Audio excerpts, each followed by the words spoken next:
يا عبد السلام الله. عليكم ورحمة الله. السلام ورحمة الله وبركاته.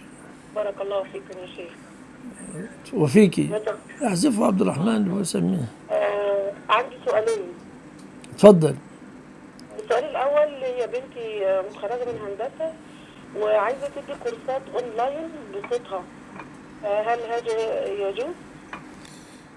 يعني بصوت فقط ولا صوت وصورة؟ صوت، لا صوت فقط. يجوز. إذا سألتموهن متاعا فاسألوهن من وراء حجاب، ونحتاط في الفتوى ونقول إذا لم تكن هناك فتنة. نعم.